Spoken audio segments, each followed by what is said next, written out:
It was December 2024, and Ariella, a Jewish mother, had lovingly planned a special trip to Israel with her two daughters, Eliana and Elisheva, to celebrate Hanukkah. It was a unique occasion, as Ariella wanted her daughters to experience the festival in the Holy Land, where the history of their people had taken place. Despite the difficult times, she trusted that Israel was a place filled with hope, tradition, and faith. When they arrived at Tel Aviv airport, the atmosphere was tense. Ariella, Eliana, and Elisheva noticed that something was wrong. The air was heavy with uncertainty, news of war, and soldiers patrolling the streets. Although Ariella's heart tightened a bit at the pain reflected in the faces of the people, she clung to the promise of Hanukkah: light always prevails over darkness. We must celebrate life, the miracle of Hanukkah, despite everything, she told her daughters as they walked through the city. However, what Ariella did not expect was the scene they encountered the next day while walking through a nearby neighborhood. Dozens of people, many of them children, walked through the dirty and exhausted streets. Some children seemed too weak to go on, their empty eyes reflecting deep hopelessness.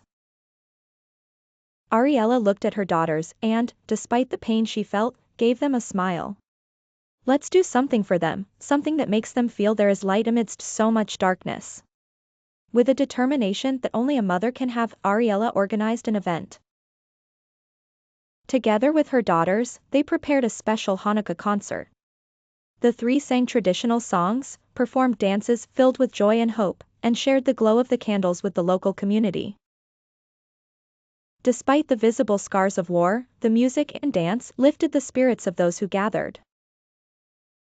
But the most surprising thing was what they did next. Seeing the hungry children of Gaza, Ariella, Eliana, and Elisheva decided to take action. Instead of turning a blind eye to the suffering of others, they chose to bring food and water to the children in the areas most affected by the conflict.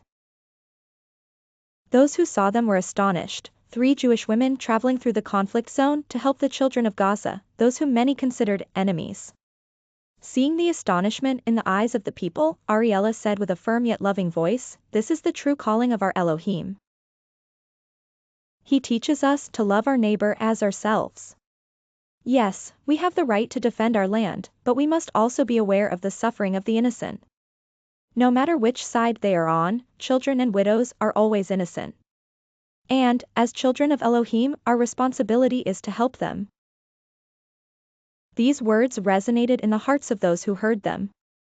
The kindness and compassion of Ariella, Eliana, and Elisheva not only touched the residents of Israel but also sparked a movement of hope around the world. The Ariella, Eliana and Elisheva began to raise funds, not only to help the children and widows in Gaza. They also aimed to build homes for the homeless and orphans affected by the war. Over time, their story became a symbol of unity and love. They traveled around the world, spreading their message of peace, faith, and the importance of following Elohim's commandments, to love others and defend what is right.